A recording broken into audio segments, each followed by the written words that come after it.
যুবক পায়ে হাত রাইখা বইলা যায়, কয়দিন থাকবা রে ভবের সংসারে? তোমার যৌবনের ভিতরে একদিন না একদিন তো ঢল নামবে রে যুবক। বসনো হাফেজ বতু গোয়াম কে গুলতা জানমি মানদ, বসনো হাফেজ বতু গোয়াম কে গুলতা জানমি মানদ।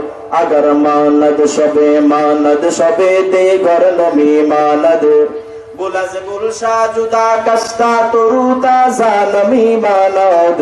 अगर मानद शबे दे घर नमी मानद। हमेशा इज्जत मेहमान हर का खाना नमी मानद। अगर मानद शबे दे घर नमी मानद। हिजाबे नवारो सादर बर शवहर नमी मानद। अगर मानद शबे दीगर नमी मानद। अगर मानद शबे दीगर नमी मानद। আল্লামা সিরাজি রহমাতুল্লাহ আলাইহি, হাফেজ সিরাজি রহমাতুল্লাহ আলাইহি বলেন, মিয়া যৌবনটার দিকে এত লাফাইতেছে কেন? ওরে তুমি বাগানের ফুলের দিকে তাকাইয়া দেখো, গাঁদা ফুল অথবা গোলাপ ফুলের দিকে তাকাইয়া দেখো রে যুবক। একটা গোলাপ ফুল যতক্ষণ গাছের মধ্যে থাকে তরুতাজা থাকে, কিন্তু যুবক রে যখন গোলাপ ফুলটা গাছের থেকে আলাদা করছো, যখন গোলাপ ফুলটা গাছের থেকে আলাদা করছো তুমি রে যুবক, ওই ফুলটা কিছুক্ষণ তাজা থাকলেও একদিনের বেশি কিন্তু তাজা থাকে না। একটা সময় একদিন চলে গেলেই কিন্তু ফুলটা মারা যায়, প্রত্যেকটা পাতা কিন্তু শুকায় যাইতে থাকে। হাফেজ সিরাজি রহমাতুল্লাহ আলাইহি বলেন, মিয়া যখন তুমি বিয়া করছো, নববধূরে আনছো, ওরা বাসর ঘরে যখন তুমি গেছো, তোমার বউয়ের ঘোমটাটা এই পর্যন্ত নববধূর ঘোমটা, এই ঘোমটাটা কিন্তু আজকে উঠাইতে চাই না, কিন্তু একটা রাত অতিবাহিত হওয়ার পরে কিন্তু এই ঘোমটাটা নিচের দিকে থাকে না, উপরে উঠায় আলায়। একটা মেহমান যদি তোমার ঘরে আসে, একটা মেহমান প্রথম দিন বড় তার আপ্যায়ন হয়, কিন্তু দ্বিতীয় দিন কিন্তু আর আপ্যায়নের এমন মজা থাকে না। আল্লামা হাফেজ সিরাজি বলেন, আরে ও যুবক বন্ধু পায়ে হাত রেখা বলতেছি, আজকে তোমার যৌবন আছে, তোমার শরীরের চামড়া গুলো বড় টনটনা, কিন্তু একদিন পরে তোমার চামড়া গুলো তো সব শুকায় যাইতে শুরু করবে। আজকে তোমার চোখের পাওয়ার কত, কিন্তু কিছুদিন পরে চোখের পাওয়ার তোমার কমতে থাকবে। আজকে তোমার যৌবনের কত শক্তি, কিন্তু কয়দিন পরে তোমার যৌবনের শক্তিটা কিন্তু আর থাকে না।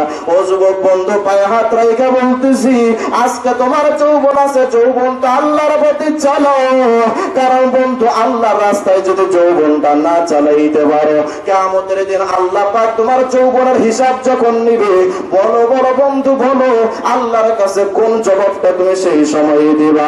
তার জওয়ানে তওবা করতান শিওয়ে পয়গম্বরে, ওক্তে পীরি গিরগে জালেম মে শবদ পরহেজগার, ওক্তে পীরি গিরগে জালেম মে শবদ পরহেজগার।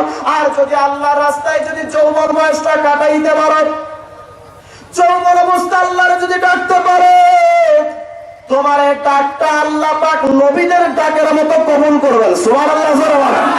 মুসলমান পায়ে হাত রেখে বলতেছি, বাবা ও পর্দার আলারের মা, আজকে তোমার সৌন্দর্য আছে, তুমি দেখাইতেছো যৌবনের তাড়নায়, আজকে পরপুরুষে বেপরদা হইয়া তোমার চেহারাটা দেখাইতেছো মা গো, কিন্তু মনে রাখবা মা, আজকে তোমার যৌবন আছে মা গো, 2 দিন পরে তোমার যৌবনটা কিন্তু থাকবে না রে মা।